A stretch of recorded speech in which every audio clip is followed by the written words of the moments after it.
I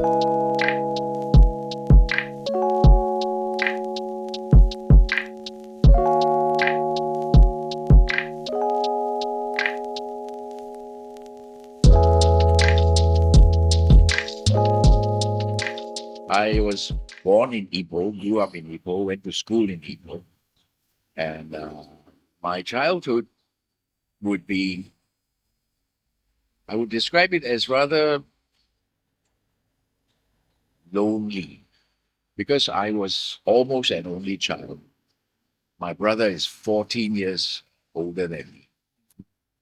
Well, my father ran what is known as a interstate taxi stop. So we had a shop house in the middle of town, which could park a couple of taxis. And what the shop, what my father sold was interstate taxi trips. Like those days, we didn't have such convenient train schedules, and airplanes were unaffordable luxury. So people traveled interstate by taxi. Four passengers to a taxi, and they would go to Penang, to Taipei, to Seremban, places like that. And to catch these taxis, they would come to my father's shop, buy a ticket, so to speak, and they go from there. My father did grow up in Ipoh, although strangely or not strangely enough, I know very little of my father's childhood. I don't know about now, but back then, parents speaking to children about their childhood is not something that's commonly done.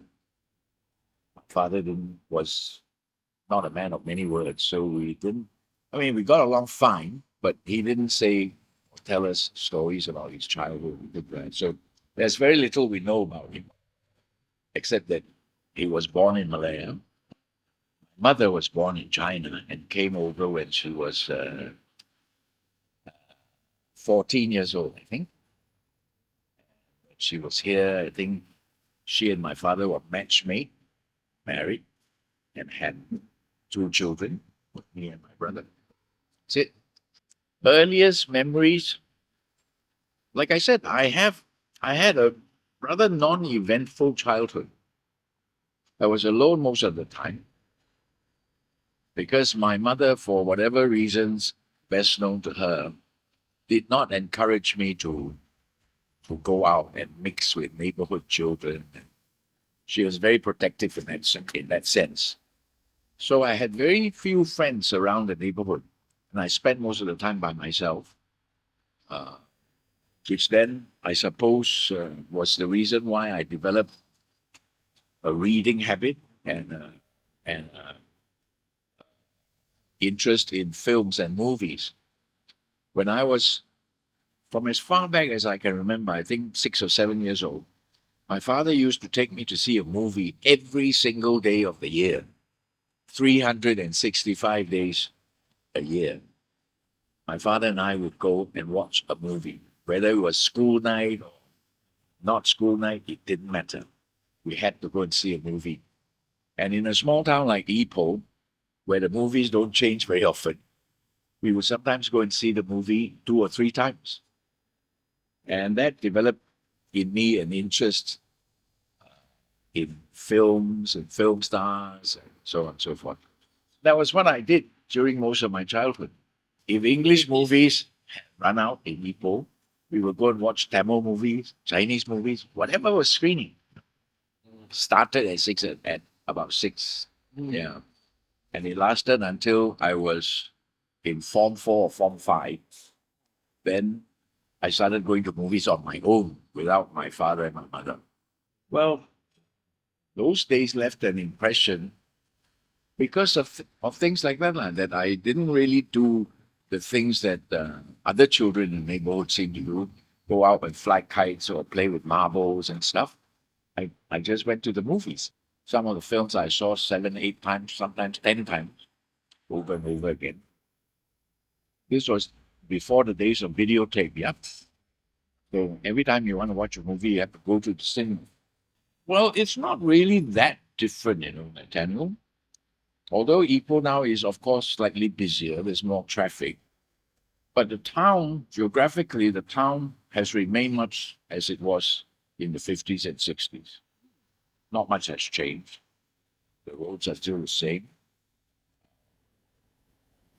My parents' house was in a row of shops that faced what was then previously known as the children's playground. If you know Ipoh well, in Ipoh New Town, in the center of Ipoh New Town, there's a huge uh, playing field, which during my time was known as the children's playground. They have another name now in Malay. I don't know what it is, but the field is still there. So that was where the children in the neighborhood would go and fly kites, play marbles, catch, and run around and play, stuff like that, Right in the heart of town. right in the heart of New Town. Ipoh is divided, as you know, into New Town and Old Town.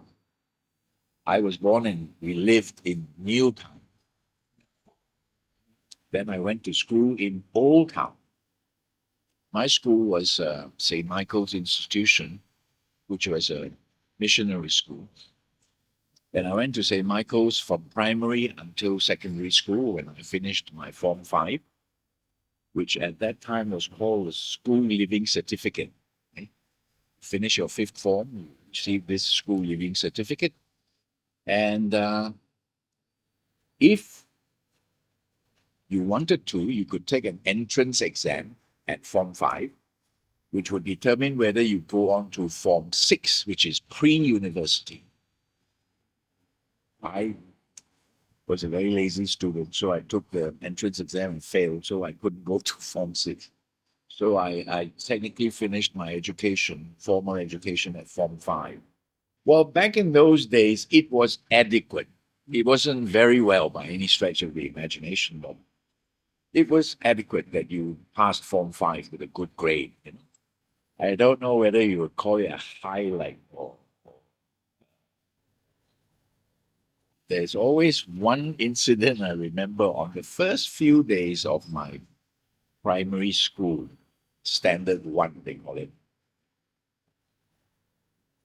Every Monday at primary school, before we went to the classroom, we would be required to line up on the school field.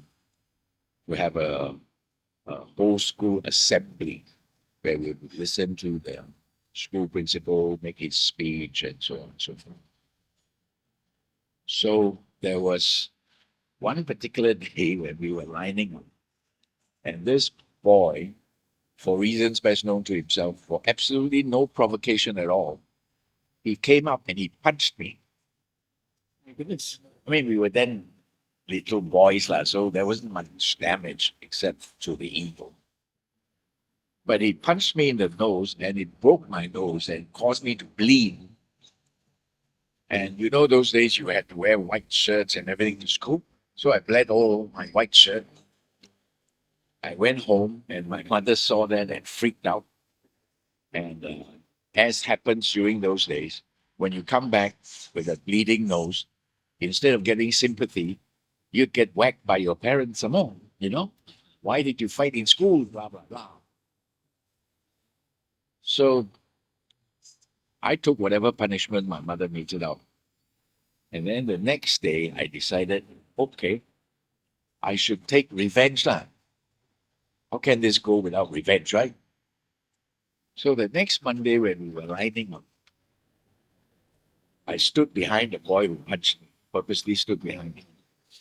And while the principal was making his speech, I tapped him on the shoulder.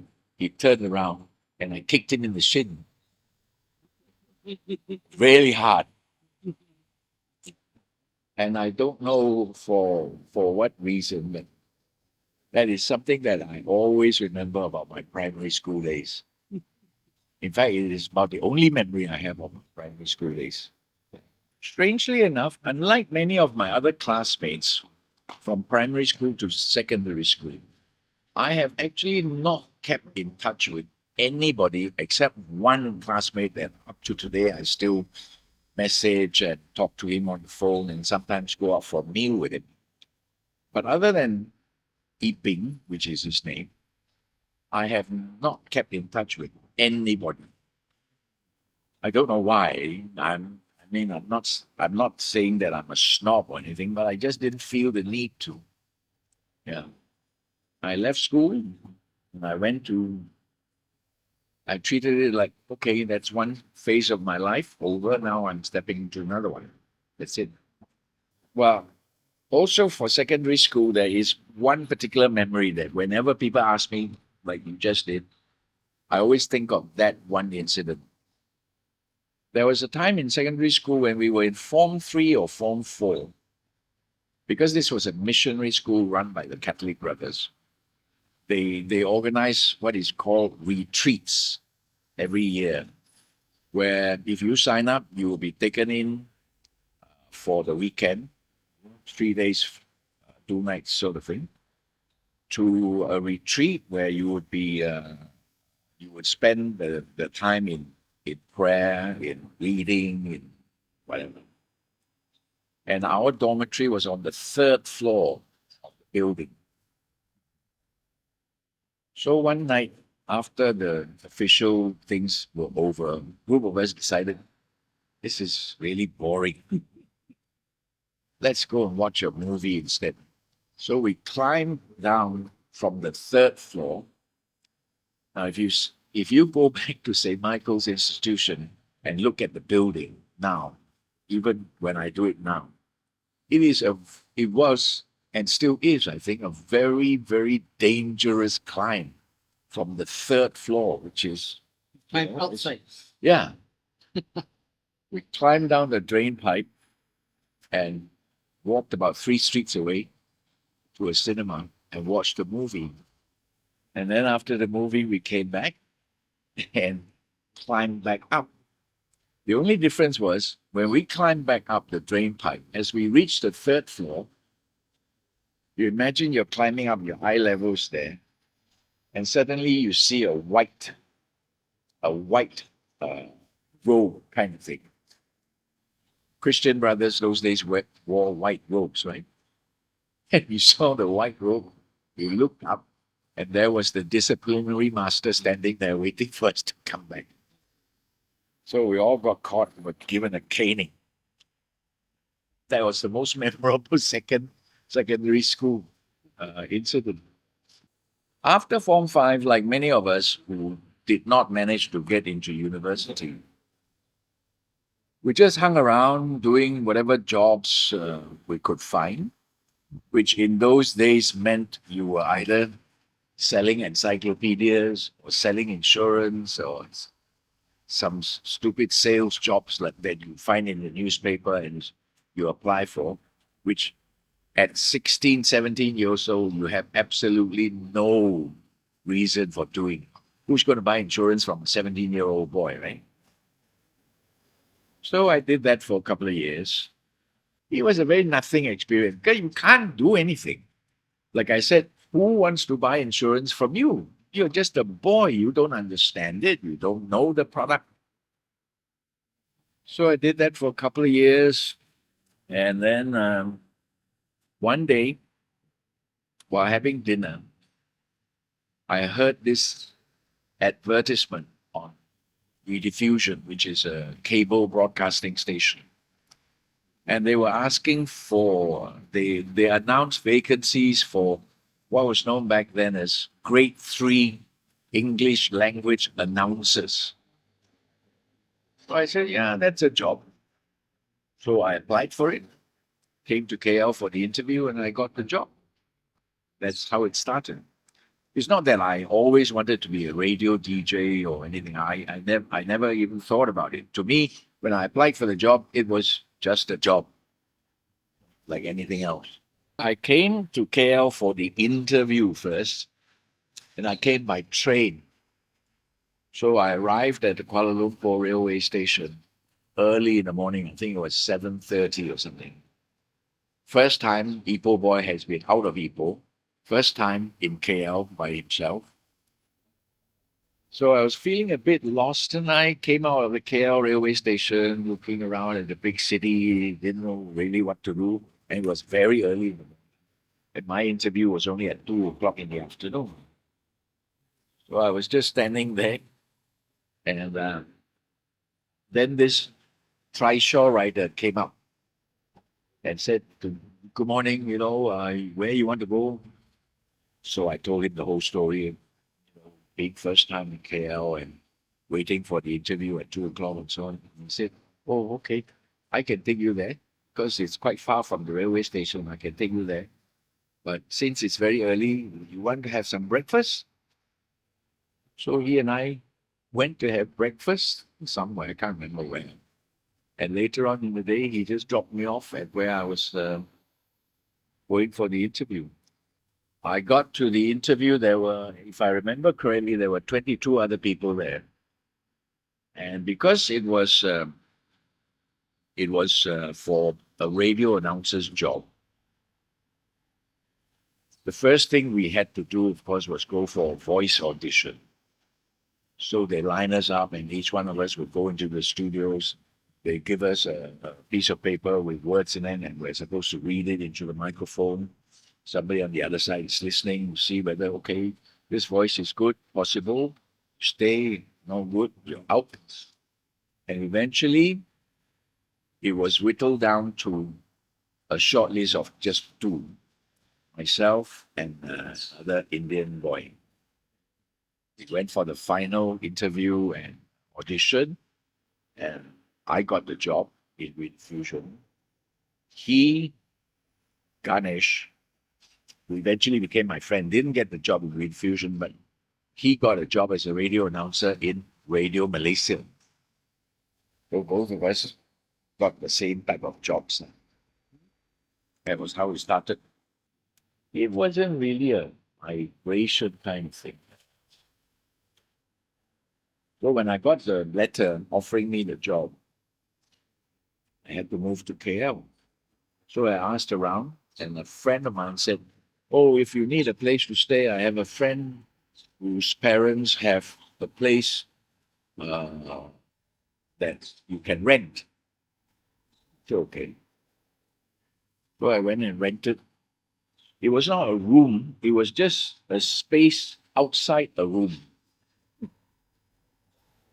I mean, very, very basic one. So I stayed there for,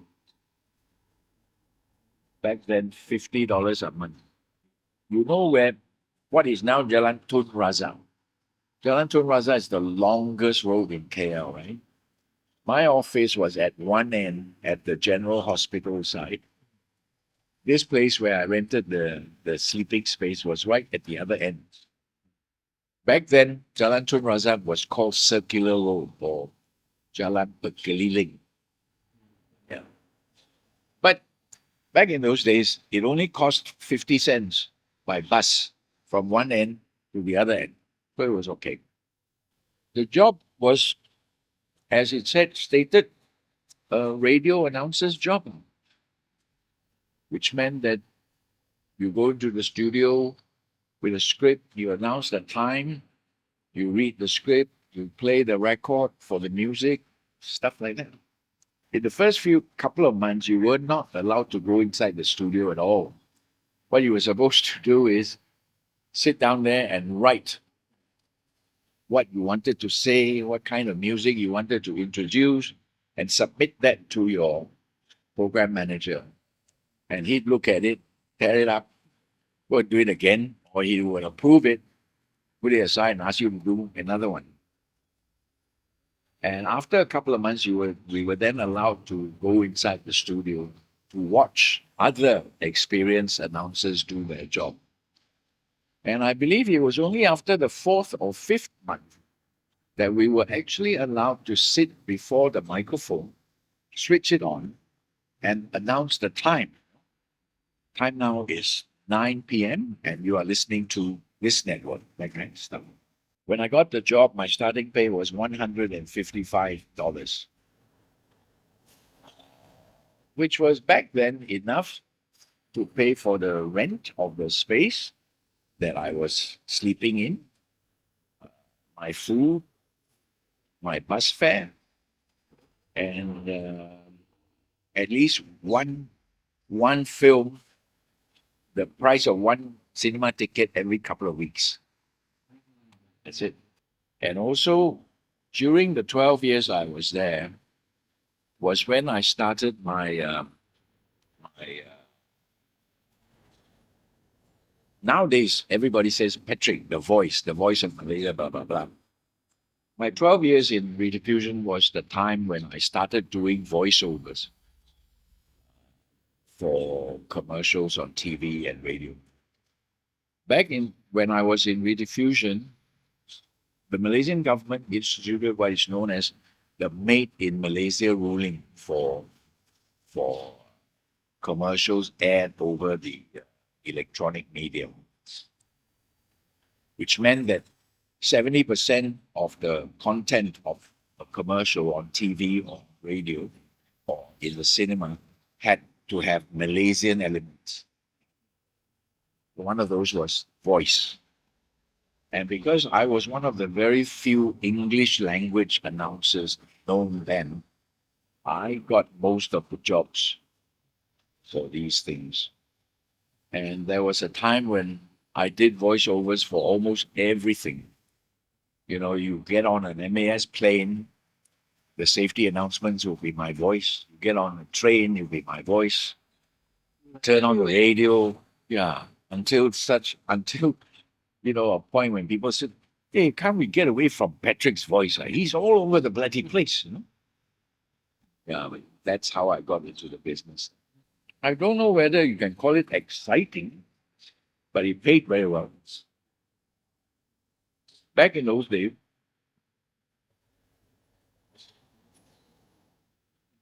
there was a big demand for Malaysian voiceovers because of the Made in Malaysia ruling I told you about.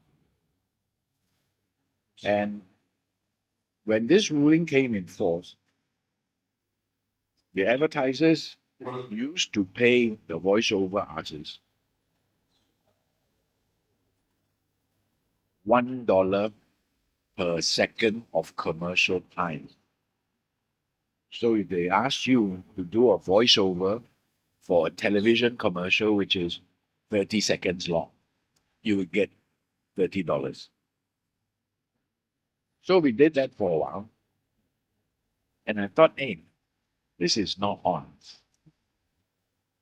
It costs hundreds of thousands of dollars to make a television commercial. Directors are paid tens of thousands of dollars. Why are voiceovers paid $1 per second? You get $30 for 30 seconds. So I said, from this time, I will charge $5 per second. I mean, that's only for me. I don't care about the other people. I mean, I didn't form a action group. But of course, when all the other voiceovers saw what I was doing, they followed suit. So for a couple of years, it was $5 per second. Then I got a bit greedy and said, all right, the way things are going, I think I should up the fees now. So I made it $10 per second. And also eventually $20 per second, which was the highest that I went before I left the business. And I believe even up to today, voiceover artists are still charging. Actually, I never thought about it as being cool. To me, it was just a way of making a living.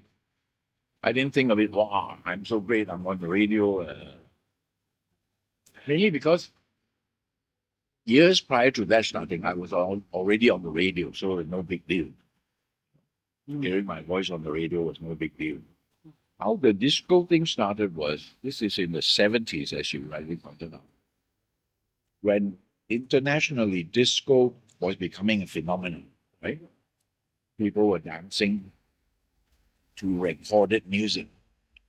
Malaysia, of course, was still a little bit backward. We were still employing bands and singers for annual dinners and so on.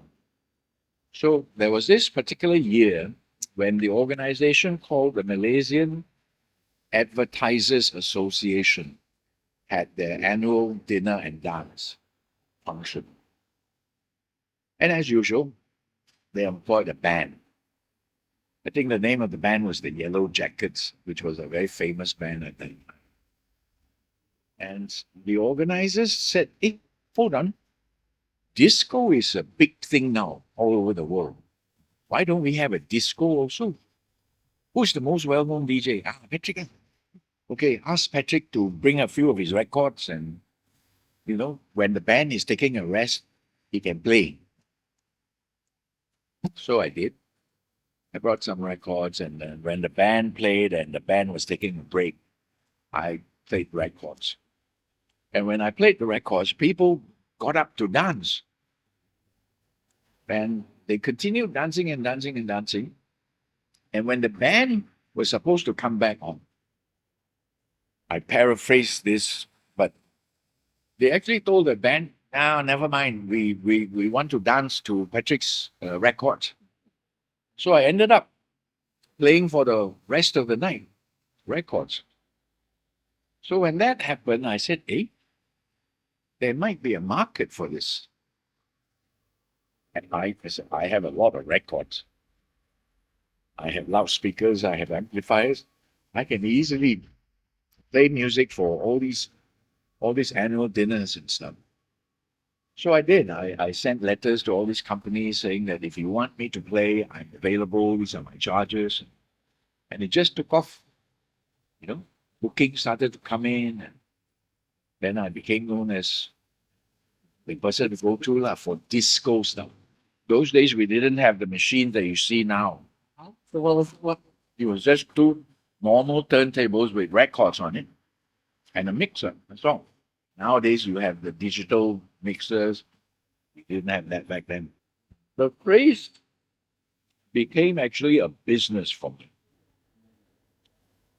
When I found out how popular disco was, I then said, okay, instead of just me doing one party at a time, I can employ other DJs, other people to play, and I can sell the disco services.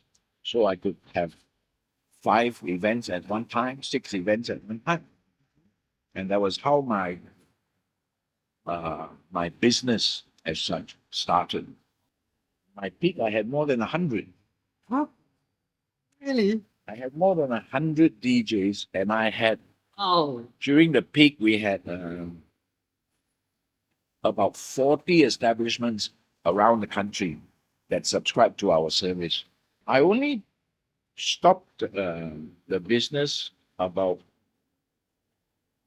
now it's 2023,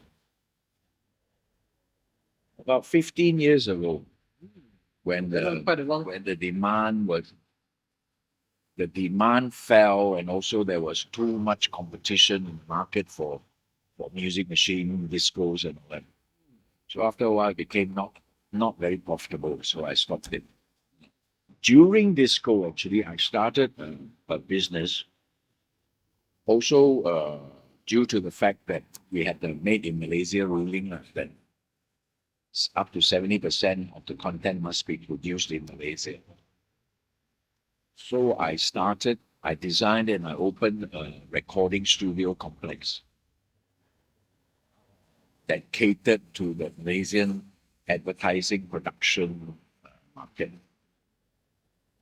which is still going. TV newscasting was just something we did for fun. I mean, when TV3 first opened, they had an English news channel, but they didn't have English news. They didn't have enough English news readers. So they opened up and they asked for part-time news readers. So I said, okay, never done it before, go and apply. So I got taken in as a part-time newsreader. I only did that for about 2 or 3 years. The first time on Part-time TV. basis, yeah. That it didn't pay very well, and for me, it wasn't something that I really wanted to do full time. I suppose because for me it was not so exciting because I'd been on radio, which is an electronic medium, for quite a number of years. So it was not such a big deal for me. Lah. I mean, although the first time seeing myself on TV was a bit of a kick. Lah. Oh, yeah. As I said just now, reading the news is no big deal. Lah. After a while, it gets pretty boring, actually. And I'm sure you've heard of stories which are real, that we all are look very good from the waist up, right? Got jackets and all, and we actually wear shorts and slippers underneath, which is all true. So after a while, for me, it got rather boring. So there was one night when I was reading the news with Karen Lim, who was a very popular, very pretty newsreader at the time. And it was her last night with us.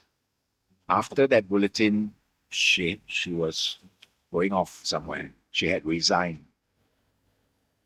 So I thought, well, it would be nice if after the closing credits, I got up and gave her a pat on the cheek to say goodbye. It wasn't a kiss. When I look back at the playback, our faces didn't even touch, much less the mouth. Our faces didn't even touch. But on the camera, it looked as though I was kissing her, right? So when I did that, of course, all hell broke loose. How can Patrick do such an un-Malaysian thing on TV, All the newspapers, Chinese, English, Malay, Indian news, everybody carried it on front page the next day. Front page. The scandal. Which is, what's that big bloody deal, right? 80s, eh? Yeah.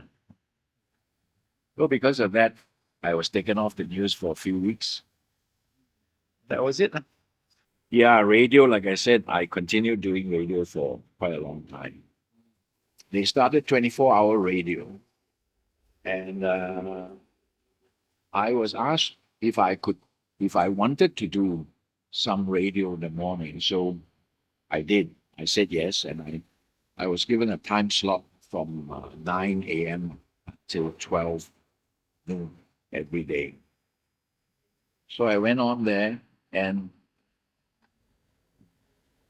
what happened was, when they gave me the offer, I said, yeah, I'd like to do that. But when I went into the radio station for my first broadcast, I sat in front of the console and I looked at it and said to myself, I haven't done this for more than 20 years. What the hell do I do now? I look at the records, I don't know the music anymore. So what do I do now? Then I saw a newspaper sitting there. I took it up, read the front page news. I said, since I don't know what music to play, I will engage my audience in the news and current affairs of the day. So I started to do that. And thankfully, the audience reaction was very good. For the first time, they felt that national radio was doing something relevant to their lives that mattered to them. First social political commentary. Yeah.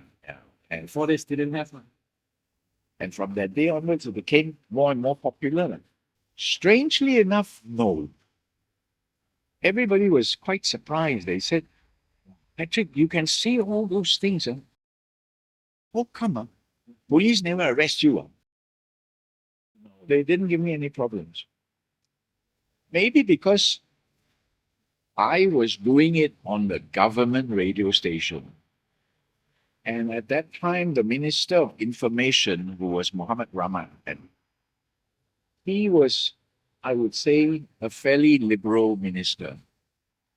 And he must have liked what I was doing. And so he let me carry on, as long as I don't step too much over the line. Yeah, the midnight radio was actually quite accidental. I was doing the morning radio, and when they started the 24-hour broadcast, somebody else was doing the 12 midnight to 3 a.m. slot. And for some reason or other, they either left or could not do it anymore. And somebody said, hey, how Patrick, can you do one? Yeah, okay, yeah. So I went there, and again, I really didn't know what to do. And I thought about it. I said, what do Malaysians like to do? They like to tell each other ghost stories, right? Whenever you're on a bar, somebody at the bar will start, the other day, and it will just carry on. So I said, I will replicate that on the radio. And it became very popular. People started calling in and telling grandmother stories and all sorts of things. Well, the most memorable one, I suppose, was our interview with the vampire story. During that year, I don't know if you remember, there was a film called Interview with the Vampire with Tom Cruise and Brad Pitt. So I read about the movie and I thought, okay, before the movie comes to Malaysia, why don't we on Radio 4 do our interview with the vampire? And what I'm telling you now, not many people actually know this. But what we decided to do was I would make an announcement on the radio one day and tell stories about vampires. And then I scripted it in such a way that a vampire would actually phone us and say, "Oh, I've been listening to your telling stories about vampires and all that. All your stories are actually not true because I am a real vampire." And then I will invite him to come into the studio the following week, which he did. And I would interview him as a real vampire, and he would tell us stories about how vampires survive, what sort of blood they need to drink. It was me and my friend doing it.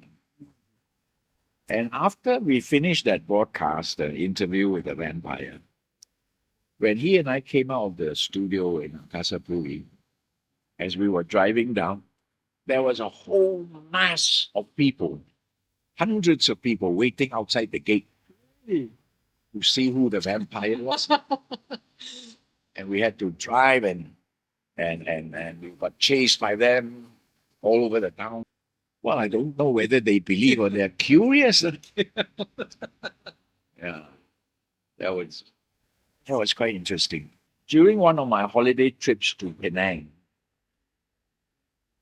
at some bar or something, some guy came up to me, "Hey, Patrick, I listened to your radio program now in the morning, blah, blah, blah."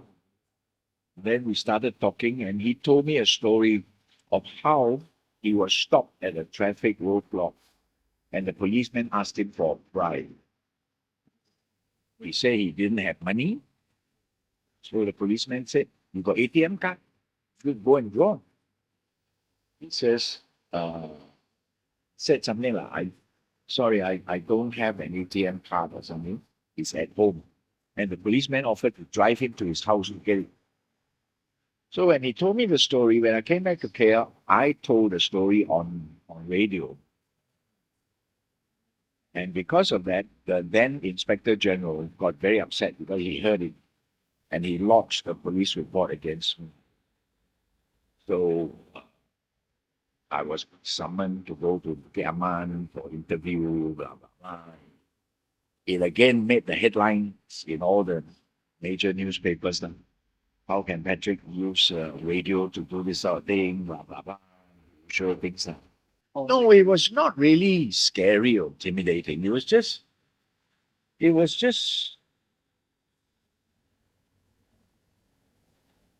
what's the word? It was just irritating. It was so stupid, right? For the police to be involved to such an extent in a light-hearted, fun radio broadcast. What's going on? Got nothing better to do? As far as my broadcasting career is concerned, I have found nothing that is really unpleasant. In the 30, 40 years that I've been involved in it, all I had was fairly decent, good experiences. Nothing that was very bad. And if you say what are the good experiences, it would be things like, this police story, the vampire story, things, those were the highlights. Because of my childhood days and me going to see a movie every day of the year. So I was very interested in acting. And so it happened one year when my friend Farida Malikan and her husband Joe Hashim, they were planning to start an acting course. So one day she called me up and said, "Hey, Patrick, we're starting an acting course, but we are one student short of the number that we want. Are you free during this period of time?" I said, "Yeah, yeah." Then, "Can you come and join me?" Well, I went to join the acting course. And at the end of the acting course, Farida and Joe produced a play called A Man for All Seasons. And Joe Hashim called me up and said, "Hey, Patrick, are you free on this day and this date?" I said, "Yeah. We have a role that we would like to audition you for the play A Man for All Seasons." So I went, auditioned, and I got the job. And that was the start of my involvement with acting. It felt very nice, very exciting. I mean, never done it before. But I didn't find it intimidating or anything. I just enjoyed the experience very much. In the old town hall, they run DBKL, the old town hall. That was my first of many local stage plays. And then there was, I can't remember the circumstances that led to it, but I found out there was an audition for a film role in an American film that was supposed to be shot in Penang. I don't know if many people remember, but back then there were a couple or two or three Americans who were caught in Penang for drugs, and one of them was sentenced to hang. So this film was written about that incident. So they wanted to cast for a film on that story that was to be shot in Penang. So I went for the audition and I got cast for one of the roles. But then as we were waiting, the Malaysian government refused to give them permission to shoot in Penang because it reflects badly on Malaysia or whatever it is. So eventually they shot the film in Jersey City in America. So because of that, I got a free trip to America Oh, and acted in my first American film, Hollywood film. Yeah. It was released. It was What's the called name of it? Return to Paradise. oh, I played the judge that sentenced the American to hang. My first American movie. Well, I've enjoyed all my film roles so far. But like I say to my friends who ask me, what is your favorite? What is the best? My answer is always, I haven't gotten there yet. I haven't gotten a film role that was actually very demanding, very satisfying. I mean, I've enjoyed them, but nothing that was, to me, really outstanding. I wouldn't know what kind of character I would like to play, but like many actors, I suppose, my dream role would be to play the lead in a drama, whatever the drama is, play the lead role. What that is, we don't know. Yeah, because I think drama would be what would tax an actor the most, be most fun for an actor to do. Nowadays, I act whenever I get a role, but over the past 2 to 4 years, there's not been anything happening. Local theatre is almost totally quiet now.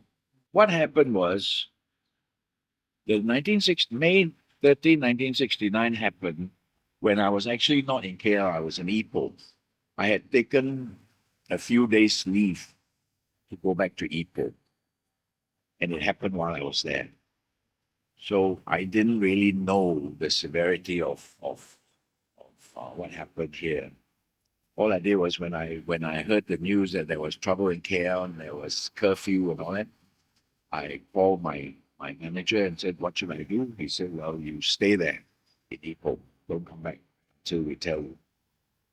So I stayed in Ipoh for a couple of weeks until things were a bit relaxed. Then I came back. Nothing much had changed. To me, it felt very normal by then, by the time I came back. Yeah, when you say run in with the police, what happened with the Johor case was somebody lodged the police report. So the police came and arrested them. That's it. The run in wasn't with the police, it was because somebody lodged the police report.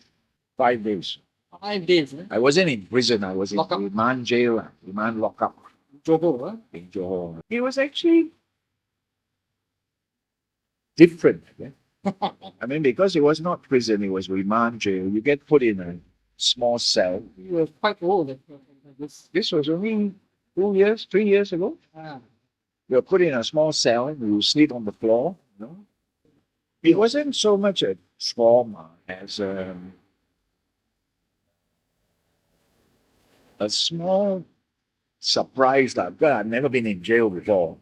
And to be put in that home. was it scary? Were you afraid that? No, they Go treated badly. me very well. Treated me very well. Except that the remand jails have no beds, no mattresses, no blankets, nothing. You just sleep on the floor. And it's bright all the time, so you don't know what time of the day it is. But other than that, I was treated very well. They charged me under Section 233, which is using media to cause disharmony or something like that. And the case is coming up in November. Yeah. So the worst case scenario is on that charge, if I'm found guilty, the maximum fine is 50,000 ringgit plus jail term of not more than 1 year. That's the worst case now. Yeah, of course, there is a little bit of concern, but what can you do? Things will happen that will happen. Can't change it. I was married twice, in case you didn't know. My first marriage was to a lady that I met when I was still in Ipoh. So when I came to KL and I got a job and thought, okay, things are a bit more stable now. We got married. We had 2 children, 2 girls, who are both doing very well now. One is Singaporean. She took up Singaporean citizenship, and the other one is Australian. She's in Melbourne. Me and my wife, my first wife, are on very good terms. So that's good. And yeah, that's it. I met my second wife when she and her friends came to a bar that I was operating. Oh yeah, we had quite a number of bars and discos during those days. Yeah, we met when she and her friends came to our bar. Got 1 boy and 1 girl. What are they up to now? The girl, who's the elder one, is in the last year of university, pursuing psychology. And the boy is in his first year of university, doing hospitality science. I mean, I know what kind of stories you want to hear, but unfortunately for me, I've always said my life has not been, I think, quite uneventful. I mean, I've managed to build some successful businesses, managed to make a fairly decent living, and I have really not had too many problems while on the road to doing that. Like I said, 2 of my daughters are overseas. They've taken citizenship outside of the country. And the 2 younger ones are just going to university Where? here. But the unfortunate thing is, as I look at our country now, I am not so confident about where we're headed and what future my 2 younger children will have if they continue to remain. I'm very tempted to say to them, go away, settle somewhere else. But I'm Malaysian. I was born here, grew up here, probably will die here. And my patriotic nature says I shouldn't say that. Whatever is happening in Malaysia now, much as we like it or don't like it, we have to stay and fight. Not, well, maybe fight is not the word. We have to stay and try and make things better so that eventually we can finally live in a Malaysian Malaysia.